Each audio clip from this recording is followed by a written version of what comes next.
Under the spotlight, she seemed carved from smoke and silk, a woman who could turn silence into thunder with nothing more than a glance. Marlene Dietrich wore tuxedos and gowns as if they were both part of the same skin, dissolving the very idea of boundaries. Hollywood loved her for it, adored the way she could seduce a nation with a single line of song, a cigarette tilted just so. But admiration can be a shallow river. Beneath it she carried something heavier, a truth stitched quietly into her life. She smiled for the camera and cried when it turned away. Her voice was low, almost conspiratorial, as though every note held a confession. The world applauded the mystery, the glamour, but the secret was never truly hidden. Whispers fluttered across dressing rooms and cocktail parties, origins, identities, rumors too dangerous to speak above a murmur. No one dared ask. She never told, until it was too late. There was irony in her success. The role made her famous. It also broke her. To play the icon meant living inside a mask so carefully fitted it became her skin. Lovers came and went, men and women alike, each drawn to the fire yet unaware of the shadow at its core. The audience believed the kiss, but he'd already fallen out of love. She knew it, and yet she performed it, because illusion was her truest companion. They clapped when she entered the room, but no one noticed when she left. Her name stayed on posters, but not on the lips of those she loved. That is the cruelty of legends. They glow forever in the dark, even as the woman inside them fades, walking alone into a silence that feels more honest than applause.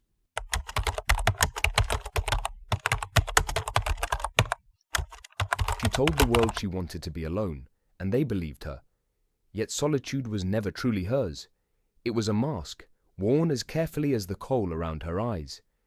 Greta Garbo's silence became her language, her stillness a shield. They called her divine, but divinity is only another kind of distance. She smiled for the camera and cried when it turned away. The role made her famous. It also broke her. For every scene in which she played the great seductress or the tragic lover, there lingered a private ache, the kind no audience could applaud away. No one dared ask. She never told, until it was too late.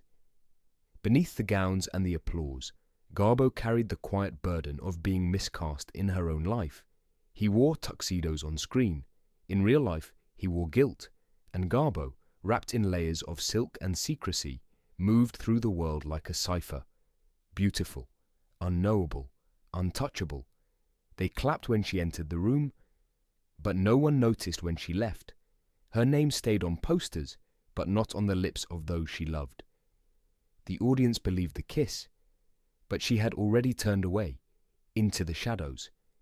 In every role, she left behind fragments, coded gestures, fleeting looks, an unspoken plea that someone might see her truth.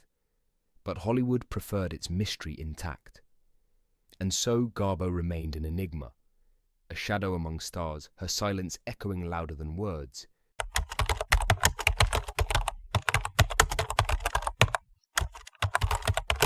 The piano was his confessional, each note struck like a heartbeat, trying to be heard above the smoke and chatter. Billy Tipton played with a kind of intimacy that made strangers lean closer, as though the melody itself were whispering secrets. To the world, he was a man of rhythm, a charming figure in a crisp suit, a band leader who made every room sway.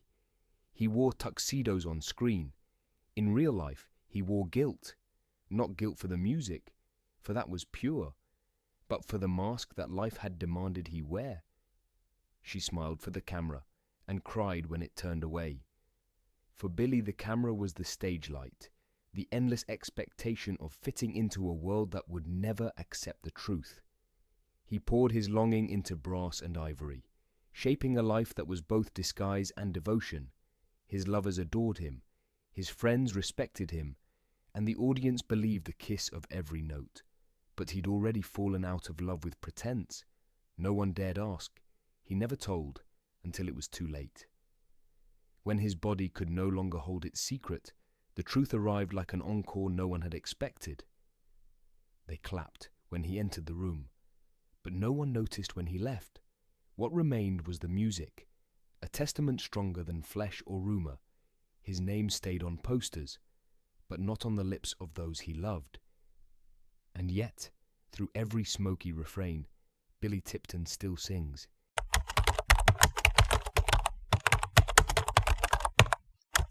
Berlin's nights throbbed with velvet smoke and restless possibility when Romy Haag appeared beneath the lights. She was not merely a performer, she was a cathedral of becoming, her stage a sanctuary for all who ache to breathe freely. In a city divided by walls and fear, her cabaret became its own country, one where champagne bubbled like laughter, and every neon flicker promised a kind of salvation. She smiled for the camera and cried when it turned away. The applause was thunder, yet within her silence lingered the memory of a beginning she had outgrown, a body she had transformed into something radiant and true. The role made her famous. It also broke her. For fame was a costume, and Romy knew that costumes were meant to be shed. No one dared ask. She never told, until it was too late. Behind every twirl of sequins and song was the quiet defiance of a woman who had rewritten her own destiny. He wore tuxedos on screen. In real life, he wore guilt. But Romy wore courage like silk. They clapped when she entered the room, but no one noticed when she left. Still, in the hidden corners of Berlin, her name passed like a secret password, a promise that freedom could shimmer in flesh and glitter. The audience believed the kiss, and this time, so did she. Her life was not about concealment, but about daring to exist, to shine, to become, to...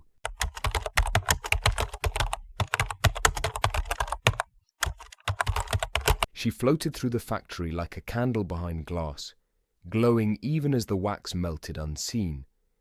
Candy Darling wore sequins as though they were armor, every sparkle deflecting the cruelty of a world not yet willing to accept her radiance. To the artists and dreamers who gathered around Andy Warhol's camera, she was already a legend, a silver screen goddess born not of studio contracts, but of sheer will. She smiled for the camera and cried when it turned away. Her beauty was fragile, yes, but also ferocious. Each curl of blonde hair, each porcelain gesture was a declaration, I exist. I am more than what you allow me to be. The audience believed the kiss, but he'd already fallen out of love, and Candy knew it. In the shadows beyond the applause, she scribbled into her diary, admitting that fame was never enough to quiet the longing for simple, unguarded love. The role made her famous. It also broke her. She was cast as a muse, a fantasy, but never granted the full dignity of the star she dreamed of becoming. They clapped when she entered the room, but no one noticed when she left. Her name stayed on posters, but not on the lips of those she loved. And yet, even as illness claimed her body, she remained luminous, whispering from her hospital bed that she still dreamed of Hollywood. Candy Darling's life ended before the world was ready, leaving behind a fragile dream that glitters still, unfinished.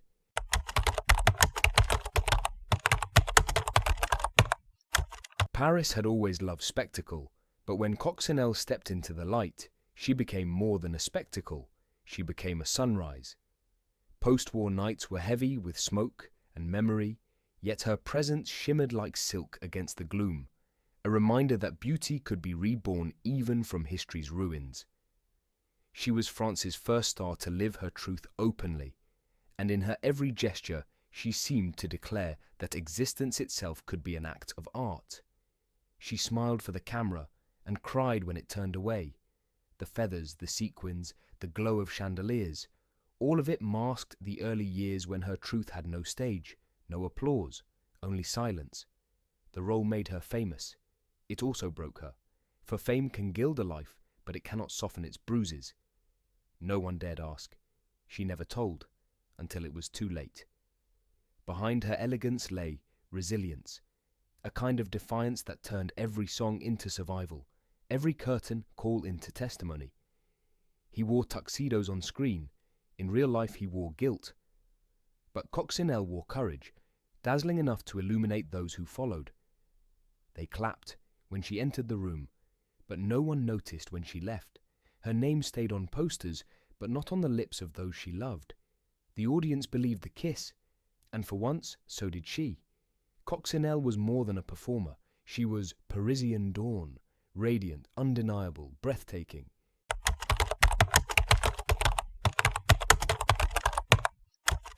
She walked through London as if the city itself were her runway, the lamplight catching her cheekbones, the world turning its head to watch her pass. April Ashley was elegance made flesh, a figure of silken gowns and champagne laughter, her beauty stitched into the very fabric of the swinging 60s. To photographers, she was a dream. To aristocrats, a secret delight. She smiled for the camera and cried when it turned away. In Paris, she had danced in smoky cabarets, each step a rebellion, each costume a mask concealing the truth she carried quietly within. Born into one story but writing another, April knew that glamour could be both sanctuary and prison. For a time, the world applauded. They clapped when she entered the room, but no one noticed when she left. The revelation of her past arrived like a curtain tearing mid-performance. Friends drifted, work evaporated, and society's embrace turned to a cold recoil. The role made her famous. It also broke her. Suddenly, the very face that had graced magazine covers became a battleground for cruel headlines. Her name stayed on posters, but not on the lips of those she loved. And yet, April endured. No one dared ask. She never told, until it was too late. She became something greater than a model. She became a survivor, a symbol etched in resilience. Her beauty was not in perfection, but in persistence, a truth that outlived the glitter, the gossip, and the fading lights of London.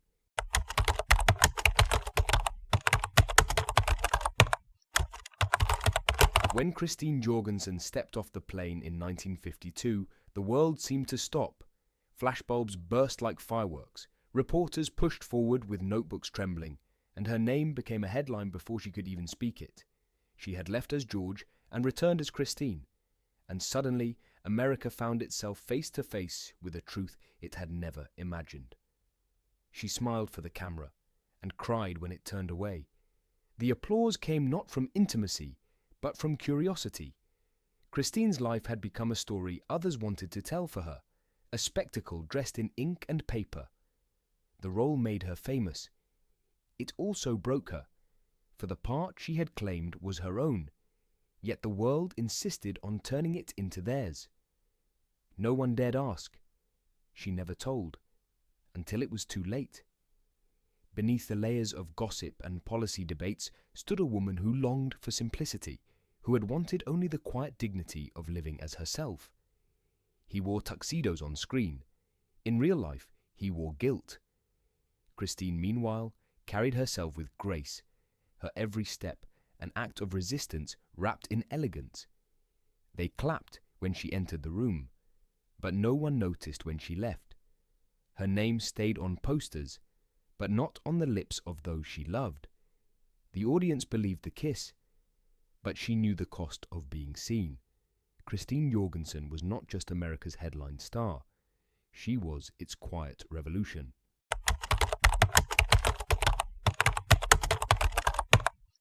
In the rolling quiet of Scottish hills, where mist clings to the heather and time itself seems slower, Sir Ewan Forbes carried a truth as weighty as his lineage.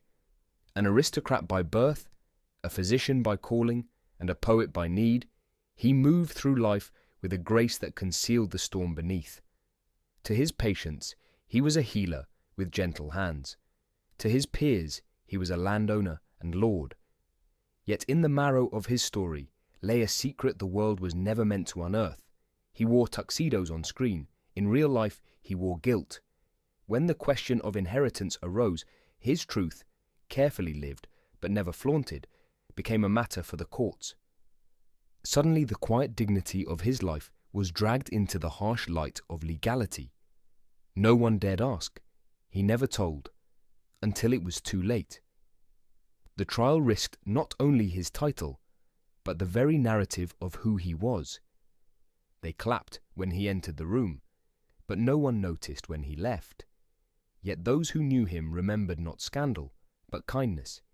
He wrote verses to steady his heart, he tended the sick with compassion, and he lived as authentically as his age would allow.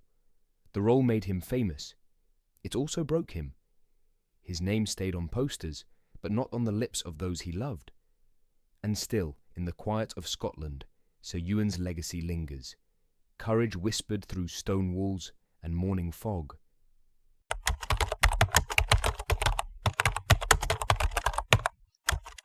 In the rhythm-soaked clubs of the 1960s, when horns wailed and bass lines pulsed like a second heartbeat, Jackie Shane stood at the microphone, sequins catching the dim light, eyeliner sharp as defiance. Her voice was a revelation, a cry so full of truth it trembled in the bones of everyone who heard it. To watch her sing was to feel survival transformed into melody. She smiled for the camera and cried when it turned away. The stage gave her power, but it also exposed her, and behind every velvet note was the fragile knowledge that she lived in a world not yet ready for her. The role made her famous. It also broke her. Fame gave her a stage, but never the safety of belonging. No one dared ask. She never told, until it was too late. Jackie was born into one world, yet built another, one shimmering with possibility, carved out of rhythm and resilience. He wore tuxedos on screen. In real life, he wore guilt. But Jackie wore sequins, and they were armor as much as adornment. They clapped when she entered the room, but no one noticed when she left. Her name stayed on posters, but not on the lips of those she loved. The audience believed the kiss, and Jackie, in her songs, taught us that the truest love was survival itself. Though she vanished into silence for decades, her rediscovery proved the truth. No secret, no absence, could dim the brilliance of a soul meant to sing.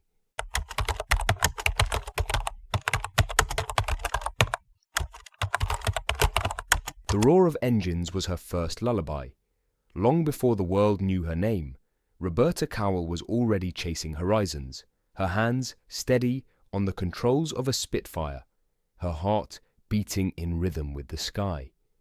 To the world, she was a decorated pilot, a man of war, a racer whose speed seemed to defy mortality itself. Yet no medal, no uniform, no parade could silence the other truth that lived quietly inside her. She smiled for the camera and cried when it turned away. The role made her famous. It also broke her, for the part history handed her was never the one she longed to play.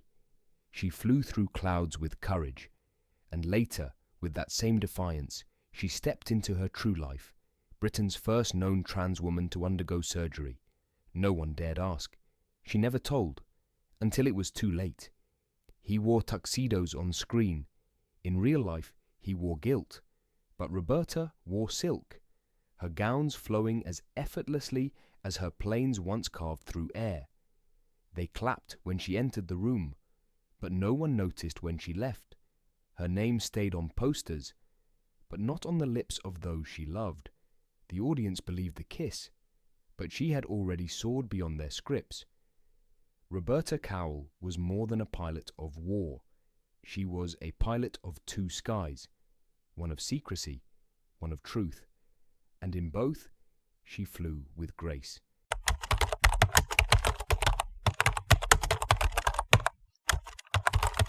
The sound of a ball against strings can feel like thunder when the world is watching. On the tennis courts of the 1970s, Renée Richards played with elegance, her backhand precise, her movements calm as sunlight on glass. To the crowds, she was a competitor, a doctor, a woman whose serve carried discipline and grace. But behind the sweatbands and composure was a truth that rattled the sport she loved. She smiled for the camera and cried when it turned away. Born into one role but determined to live another, Renée chose authenticity in a world unprepared to accept it. When she transitioned, the tennis establishment recoiled.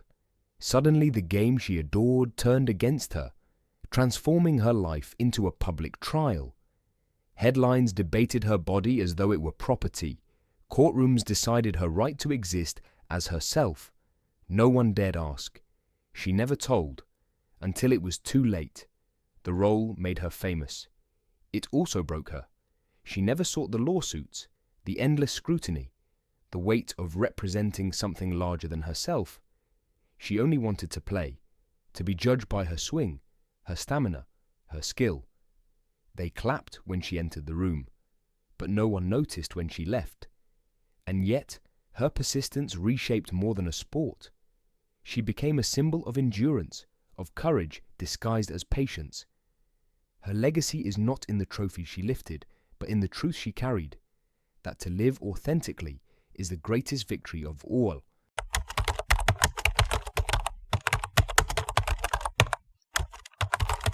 Audiences first saw her gliding across the silver screen in For Your Eyes Only. A Bond girl, radiant with glamour, tall and poised, her beauty like sculpted light. To the public she was simply Tula, a model who embodied the effortless allure of the 1980s. But beneath the shimmer of Vogue, spreads and runway shows lay a secret more fragile than silk, more dangerous than desire. She smiled for the camera and cried when it turned away. The role made her famous. It also broke her, for in the world's eyes she had become an icon, while inside she remained a woman bracing against the inevitability of revelation. No one dared ask. She never told, until it was too late. The tabloids struck with cruelty, splashing her past across headlines, tearing away the very mystery that had made her unforgettable. He wore tuxedos on screen. In real life, he wore guilt. But Caroline wore courage, and it gleamed brighter than sequins. They clapped when she entered the room, but no one noticed when she left. Her name stayed on posters, but not on the lips of those she loved. The audience believed the kiss, and for Caroline the irony was sharp. A Bond girl caught in a battle against the very culture that adored her image but condemned her truth. Yet she did not vanish. She wrote her story, fought for recognition, and proved that even betrayal cannot dim a woman carved from light. Hollywood has always sold us the illusion of eternity. It whispers that stars are carved from marble, that beauty does not bend, that legends are simple and flawless. But the truth has always been softer, more fragile, and infinitely more human. Behind every costume, behind every spotlight, there has always been a beating heart stitched with longing, stitched with courage, stitched with secrets too heavy for the cameras to bear. The 10 lives we have lingered with tonight were not fables. They were people who dreamed as deeply as they suffered. They were born into roles they did not choose, and yet they managed to shine anyway. Some wore their truths like carefully chosen jewels, sparkling only for those who dared to look closer. Others hid them away, locked behind painted smiles, whispered only in diaries that the world would not read until much later. Some dared to live openly, defiantly, even when the cost was exile or heartbreak. Their artistry was never diminished by these hidden truths. If anything, it was magnified. For every performance was layered, not just the role written into a script, but the role they had written for themselves in order to survive. When Marlene Dietrich wore a tuxedo, it was not just a costume, it was defiance wrapped in silk. When Billy Tipton played jazz in the haze of a nightclub, it was not only music, it was freedom, note by note. When Candy Darling reclined beneath Warhol's lens, it was not merely posing, it was a plea for immortality in a world that refused to grant her tomorrow. We could look at their stories as curiosities, as whispered scandals from another era, but that would betray them. No, let us speak their names with reverence. Let us remember that identity has always been fluid, complex, and more beautiful than Hollywood dared to admit. They were never mistakes, never accidents, never shadows. They were lights behind a veil, burning in ways the world could not yet understand. The velvet masks, the painted lips, the crafted illusions, these were not lies. They were tools. Tools to survive a stage that would have rejected them otherwise. Tools to carve out space where none existed. Tools to build a kind of starlight that has outlasted the cruelty of their times. And when the veil slipped, when their truths were revealed, whether in life or in death, their legacy was not undone. If anything, it was deepened.